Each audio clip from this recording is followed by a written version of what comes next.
Testing, testing, 456. Yep. Excellent. Yep. Yep. We hear you.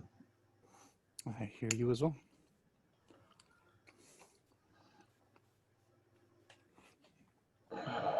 Apologies ahead of time. I did not get a chance to eat food until Oh, just now. well, that's all right. I don't know if we're going to game. Oh boy. Didn't realize that. Well, no, it's just I think the way things are panning out on things. That's all. Mm-hmm. Well, there's me, Johnny, and maybe David, and maybe No, Sam. not Johnny. Oh, I thought you said I can. I just got I just got a message from him because his work Ah, schedule. mm, I'm pretty sure it was Johnny and not Jimmy. mm, Let me double check. fair enough. Yeah, it was Jimmy that said it. Ah, okay, so maybe Johnny will be here. Yeah, maybe that would be two. And be two, possibly three. We'll see what's going on. Well, I don't always put a lot of faith in David. Yeah, I was mostly thinking about Samuel since I was talking with him earlier today, and he seemed like he was going to be here. But Yeah, I don't know. Who knows? and he wasn't too sure depending upon his He wasn't sure. Yeah, for yeah his day. So if, it just sounds like it may be one of those days where things just doesn't work out and just have to reschedule. it happens. Yeah, it's not gonna it won't upset me. Let's put it that way Not yet, because at least. it's just real life over game life. I've I mean, I always, understand some people follow those rules, but well, I've always preached that, uh, and real life isn't always predictable. So, and I realize that too. So, mm. Now here's the question: is real life or game life more predictable? Hmm. depends on your table. I suppose. In your life, I suppose. Yeah, yeah, yeah, yeah, yeah. We got to have a better filter set so we can make a better model. There you go. Yeah. Yeah. Anyway, see, Samuel and I were talking about spell stuff, and actually, it was a really interesting question that maybe you might want to give your answer on because it's a pretty significant difference about something. Okay. Um,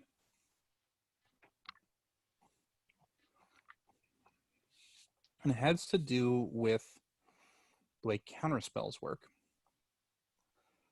Um, Specifically, if a person quickens a spell using a meta magic feat or casts a spell as a bonus action, that is not first level, or sorry, that is not a cantrip, obviously.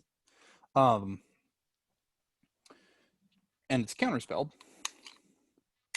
Does the person um, is the person able to cast a regular spell after their bonus action spell is countered? I think that was answered in Sage advice, and I think the answer they said was still no.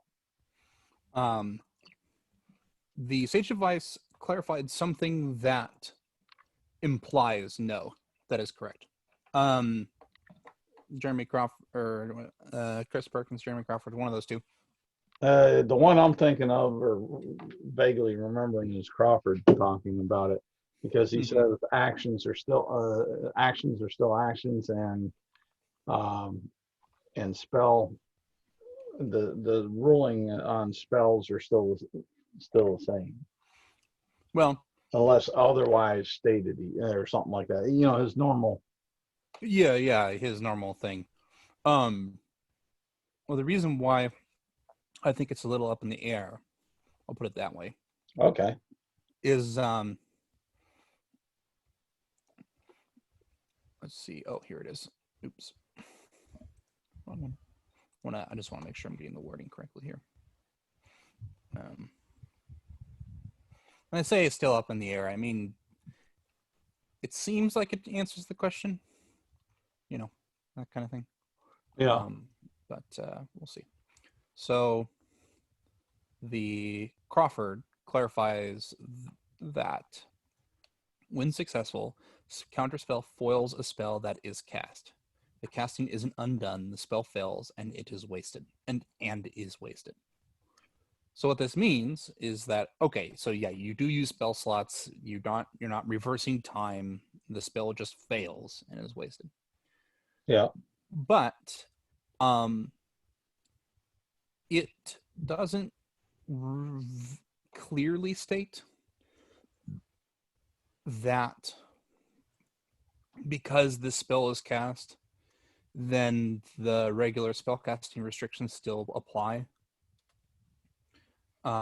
Because the way that the cantrip bonus action stuff works is that if you cast a spell as a bonus action, so spell foils a spell that is cast, so presumably the spell is in fact cast. It's not, and this is why you would imply that you can't cast a regular spell after your bonus action spell is cast, unless it was a cantrip.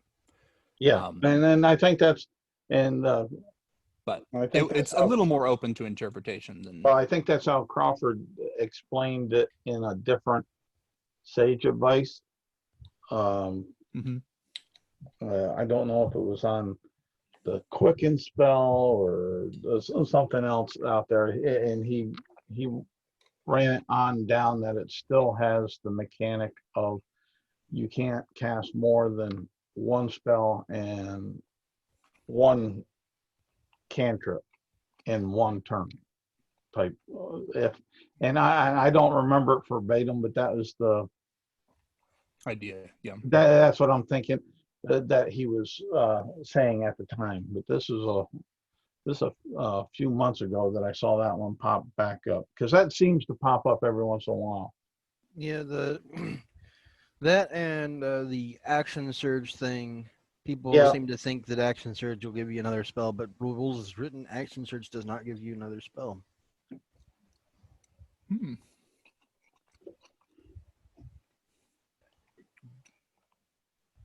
So, because it's the same turn, technically. You're getting another attack action. Yeah, because I think action surge, if I remember how he addressed that, was that action surge dealt with attack actions, not spell castings. But under the attack action, there is an option to cast a spell. So yeah, but it doesn't change the.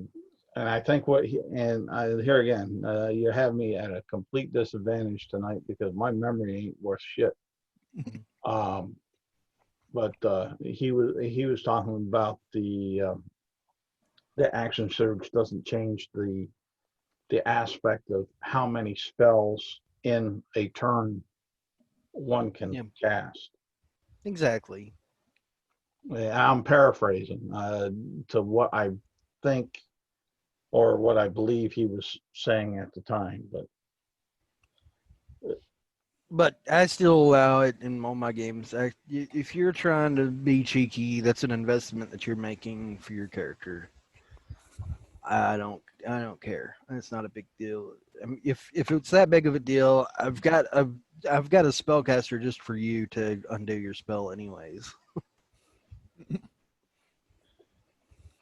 You know what I'm saying?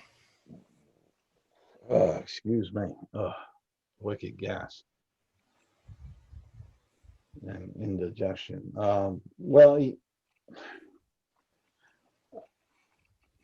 I don't get.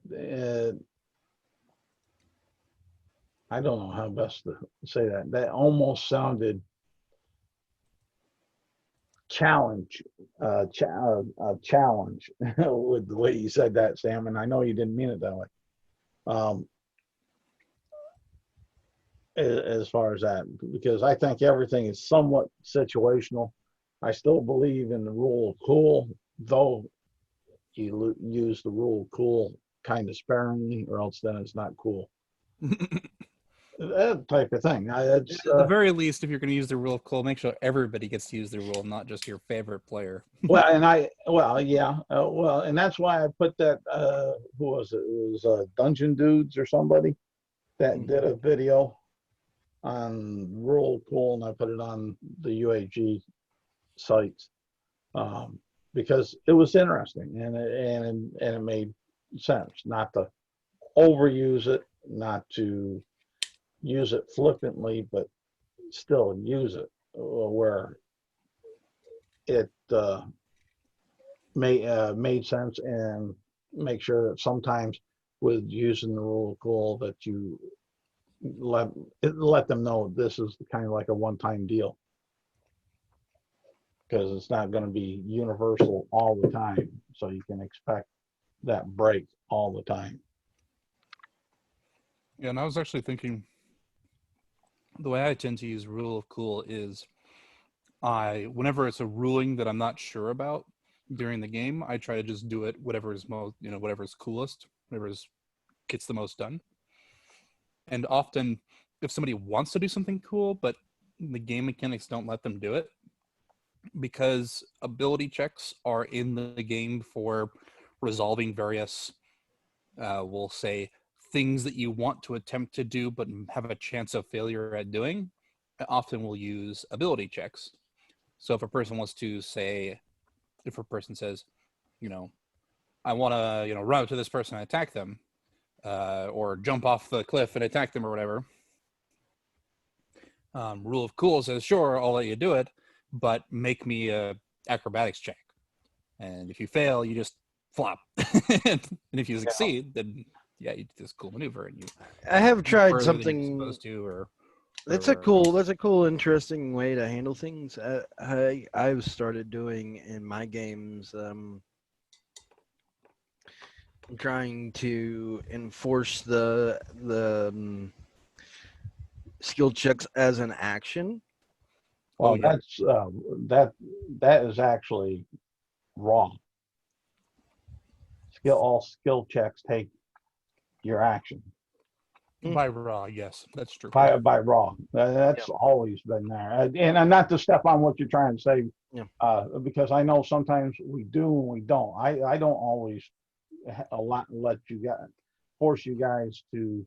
Okay, well, I'm stealthing. All right, well, that's your action. Yep. Right. Well, I let you, because I can see where sometimes, depending on the situation, that and that's why I asked, me personally, that's why I asked a lot of times, explain to me how you're doing it. Not that you can't do it, or it's not a class teacher or whatever, but how you explain to me that you're doing it helps me decide how much time it's going to take you, or how it's going to work. Is it going to be a full action, or is it that, well, I'm going to hide and there's a few boxes right here, so I'm just going to step behind it? Well, no. It makes people ask for roles a lot less too, like, and it helps when you've got like a situation where the party might be ambushed. Yeah. People all say they're looking around or whatever. Well, you just have them all make a check if they're being super careful, and if they're not looking around, then you look at their passives and make a check for the creature, and then go, well, somebody noticed him or somebody didn't. Well, what I've been doing with you guys, like last night and several games before that, I'll go through, and whether I have, if they're all kind of low level, equal level monsters and minions, and they're trying to be somewhat stealthy or inconspicuous or something like that, I'll make one D20 roll. That's kind of what I do. I do that as well. Then I'll give that either a +1 or a -1, depending on what the surroundings are and what they are. Mhm. I mean, like those human tribal bandits. Yep. As far as that, I gave them a +1 on their stealth checks. As far as that, as a group, that way I made one roll and boom, that was it. Yeah. And then I loaded that against your passive, unless I think it was Brian was actually doing an active perception.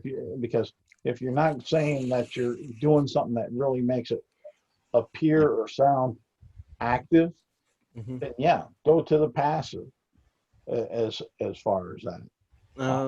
The thing I get tied up on somewhat, and I looked at the Sage Advice and a couple other things, is the eternal question of what happens when a person's passive is higher than their active. And I've had to come to grips where, yeah, they may notice something in that case, but they may not notice all the things that they think they know. Oh, you saw the grass move. Mhm. You don't know why the grass moved. You just saw that there was a movement or a shadow or something out there, I- and that's what you get. So don't get me wrong. Yep. Matt, you'll hear my smart mouth all the time, but I'm also always very grateful for all the extra actions you give us in game. We're Well, like no, I'm not looking taking. around for things, and I'm not. that is a I'm not generous taking. DM. I'm not taking what you say really personally for the most part. When I mention something, it's mostly me like, okay, that's a problem that I've had in my games. I need to fix how I'm running shit like that when I run into it, you know? Yeah. I mean, and I know, speaking about all his GMing shenanigans, Mhm. I have almost explicitly said to people, "This is what I do," and almost every time somebody in the group I explain it to goes, I don't like that," and I'm like, "Oh, come on." Yeah. So like I've done thing. Well, there's just a lot of really interesting circumstances, especially when it comes to initiative. I've done things where people have advantage on initiative because they were attempting to sneak up and failed, but due to circumstantial things like grass, for example, they might have cover. So yeah, you know that there's somebody there. You hear a noise, you hear a stick break, you hear a rustling of grass, but you Well, don't. there's They're not a threat. They're just a noise.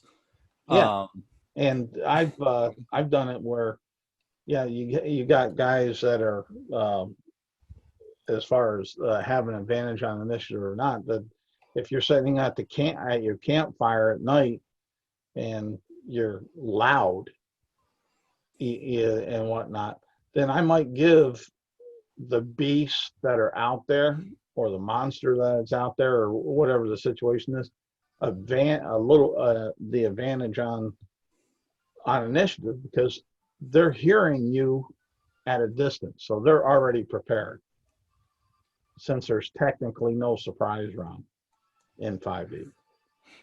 right. Yeah. And that's actually another interesting thing where normally when you roll initiative, reactions only come at the start of your turn. But that's another circumstance. So I'll often hand wave it if a person is trying to sneak up on a group and the group notices them and like beats them in initiative. Then they go, okay, I'm going to do this thing. I'll often have the person who's sneaking up be able to use their reaction because they were basically instigating combat before these people even had a chance to notice them. And this was actually something I've been thinking about uh, um, recently that I thought was funny. Was the idea that the game is centered around players, and so you roll initiative when the players are initiative. But it's funny to think that if the game was centered around an NPC, the NPC would have to roll initiative. And so sometimes when NPCs roll initiative, it's actually at different times. Like, for example, if you're in a cave and the group notices a demon in the next room and they go, okay, well, we're gonna be quiet. We're gonna sneak past or whatever. I might say, okay, roll initiative, and that way you're in initiative once the creature notices you, but the creature hasn't done anything and won't do anything during this time, right? So it's just a funny thought to think that there are some times where an NPC or a monster or whatever is actually in initiative before you've had the PCs roll initiative, but it doesn't matter because the people who the game is focused on is the PCs. So, they don't have any I've interaction with the gotten fact that they're in initiative. a thing also that I've had done to kind of speed things up a lot is depending on how serious of a fight I want, either the mobs go before or after the party.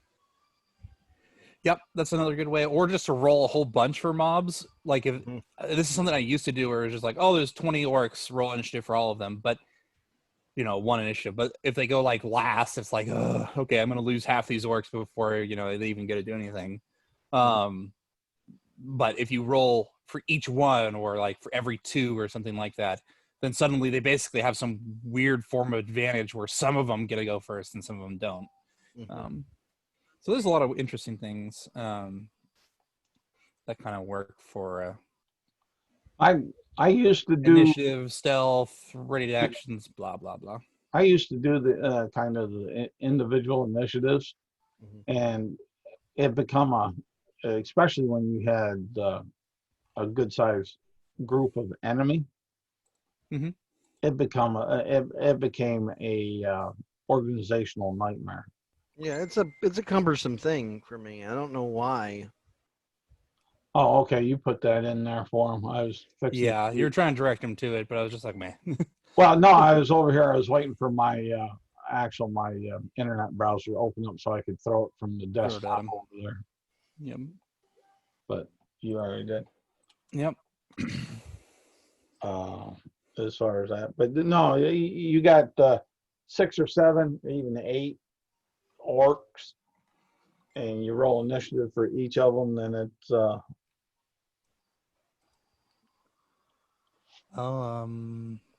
if you keep a pencil and paper he thought together. they were starting at 4, which actually makes some sense.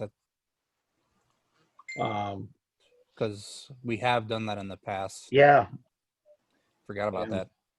Yeah, me too. So he's not going to be able to do it. Well, we'll see. The event. Hold on. Let's see here. 6. Yes. Let's see. It would be or 5 CST or 3 PST. And and right now my head being the way it is, I'm not doing UK time. That's fair. After that.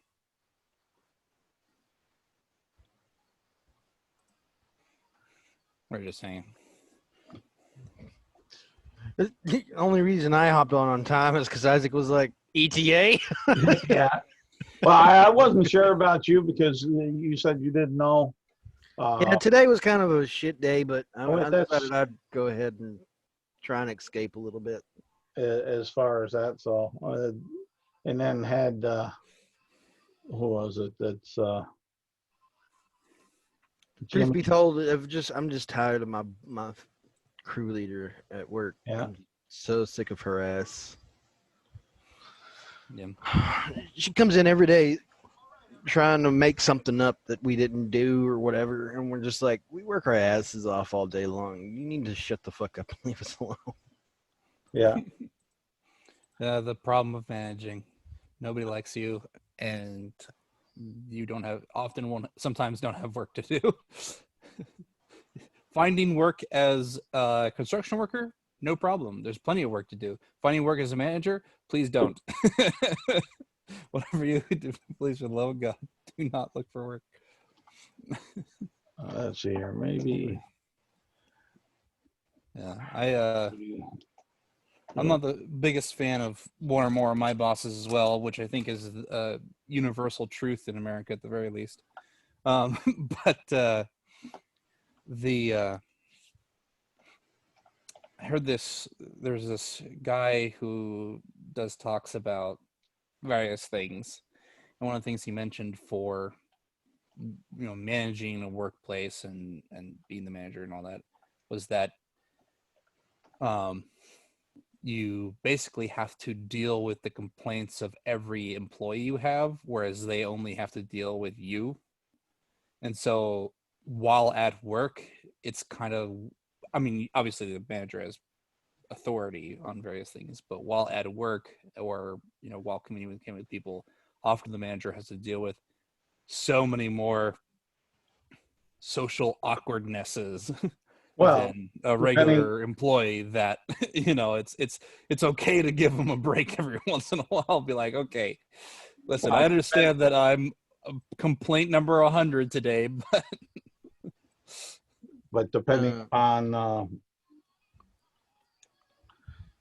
uh, the type of manager, is I guess is what I want to say. that might be true. Yeah, and As I'm sure crew if, leader's not even a manager. She's just somebody that's like appointed and gets slightly more money.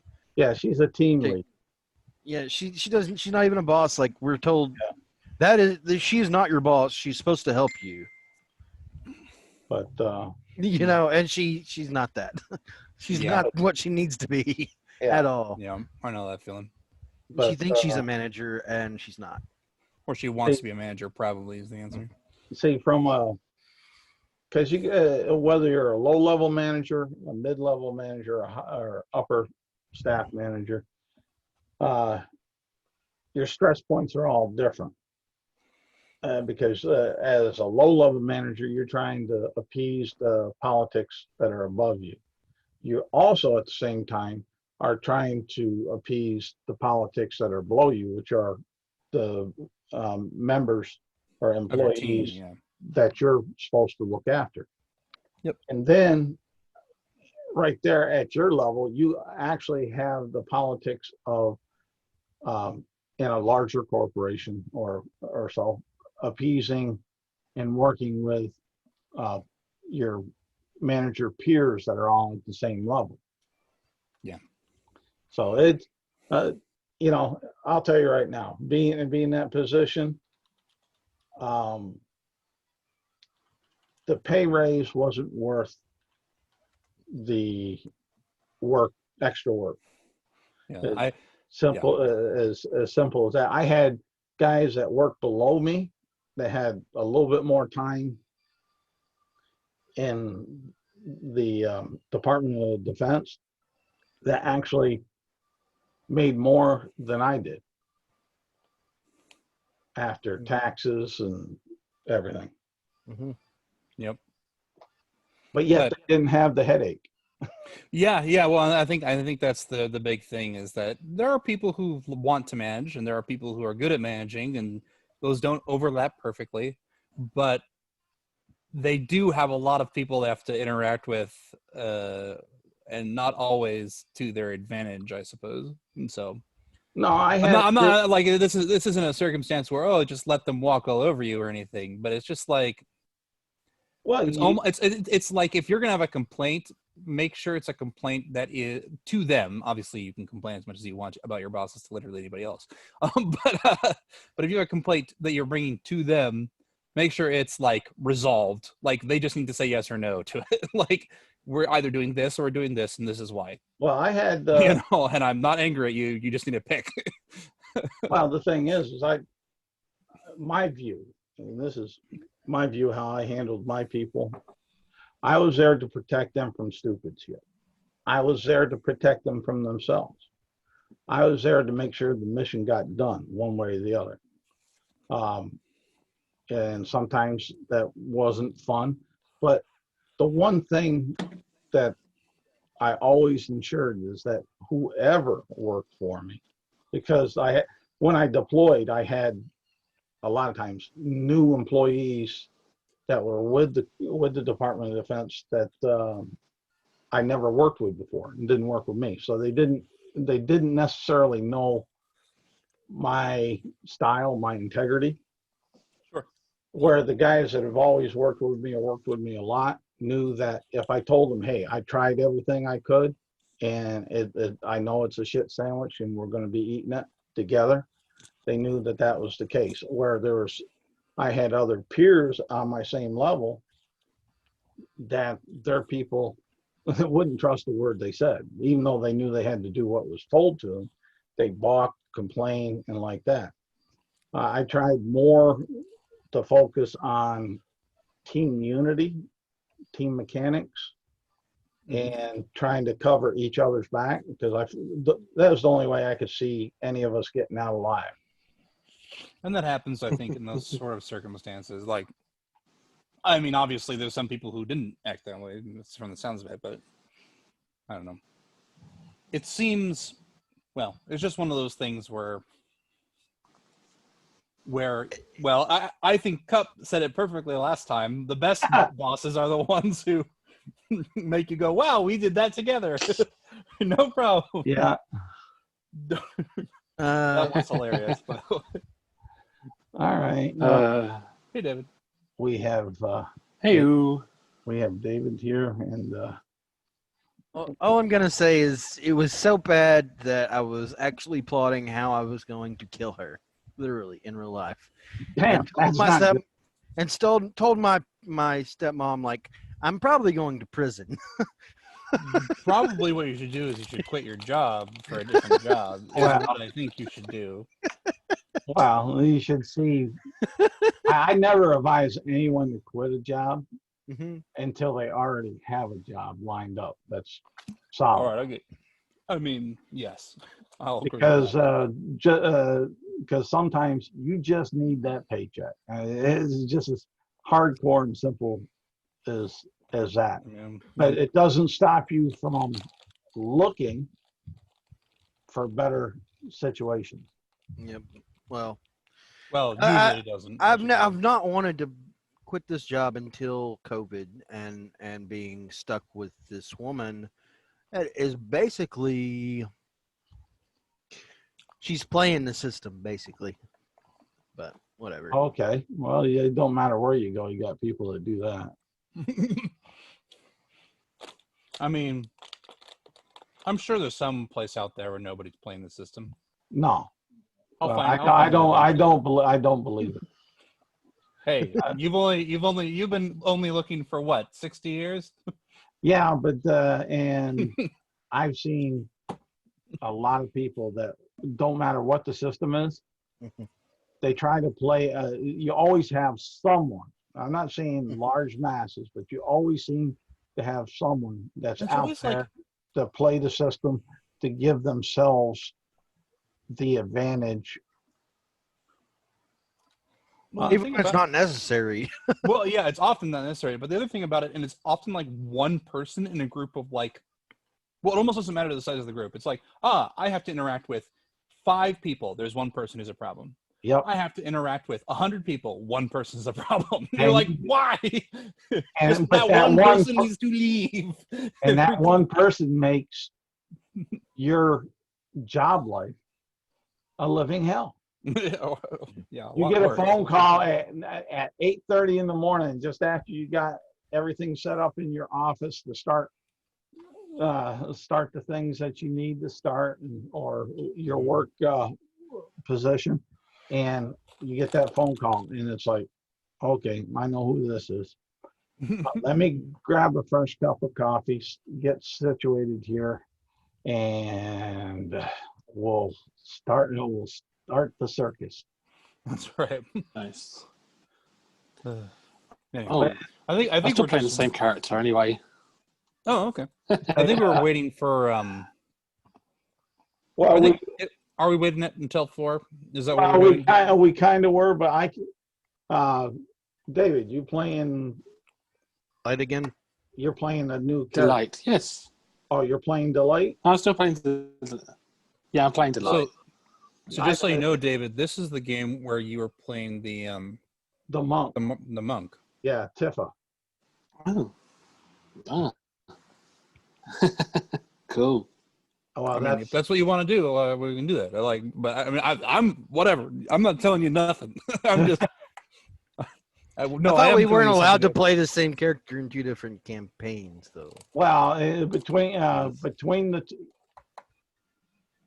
Because if that was the case, I would have just played one character for both of them. Yeah. Oh, it's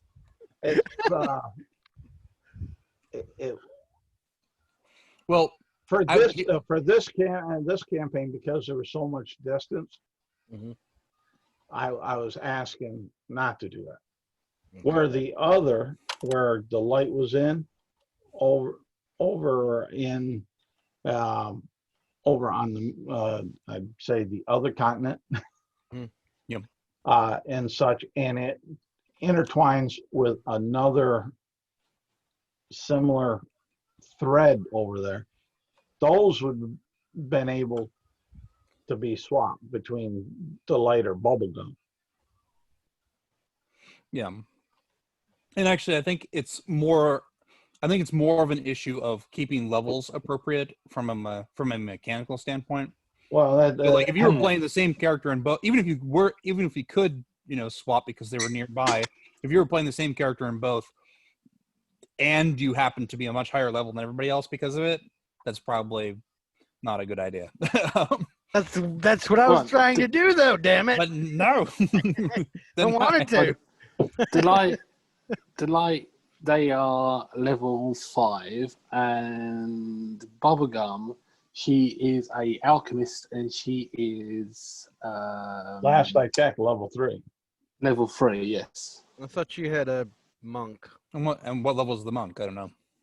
The monk, typically, he hasn't played in a while. It was I only know. second or third. She was only level 1.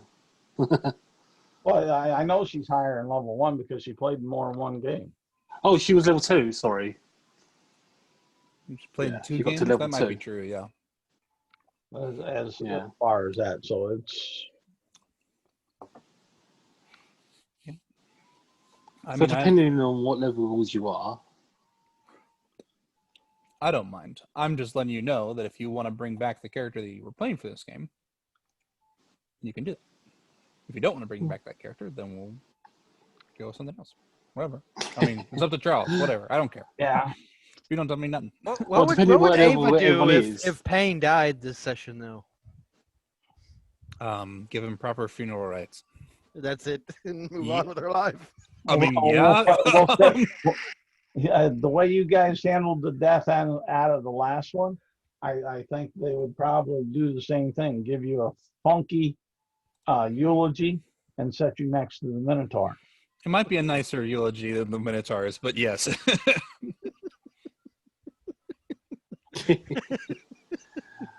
Well, depending on what everyone's level is, if I'm too high, then I don't mind changing the character. I think so. The I only don't think. Yeah, go ahead. The only thing I'll say is if you're bringing Delight in here on this one, whatever character you're bringing here is staying here. Okay. As far as that. Stuck forever. Well, yeah, Your character gets sovereign glue poured all over them to this campaign. that's right. That's right. You figured it out. But Delight would, I think, fit somewhat with the levels that the other guys are basically at. I think the only one that's not that high is Probably Payne. Minotaur, I'd say, is the one that's furthest unleveled. yeah, as it but were. he's dead. Well, I mean, yeah, okay, fair enough. But I think Johnny is only like second, third. The sorcerer? I'm pretty sure he's pretty high level. Oh, wait, no, we might be talking about Cloud. Hold up. Yeah, I we're am- talking about No. Johnny's the sorcerer. Jimmy's Cloud. No, Jimmy's wrong? Mickey, I think, ain't it? Johnny's Mickey. Johnny's Mickey. Yeah. What? I'm confused what as I have. fuck now. So am I. I have on my character sheet Johnny, Warforged sorcerer, Mickey. Okay. Now I might be wrong, No, But it's I'm pretty John- sure my note was correct. Okay, so Johnny is Mickey. So Johnny's the one, Mickey's the one that won't be coming back for however long. No, I believe Johnny is coming to this game. Let me check. Oh, this. it's Jimmy that's not. Okay. That's correct. Dagger. Dagger, yes, And but yesterday. Cloud here. Yeah. Yes. Yeah, and Dagger's going to be back for next week's game. And yeah, okay. Alrighty then. Shoot, this is getting kind of long in the tooth. And I will go ahead and we'll go ahead and we'll kind of get this somewhat going. All right, sounds yes. good. As far as that, because we'll use this time to bring delight into the group. Love it. Go for it. As far as that, yeah.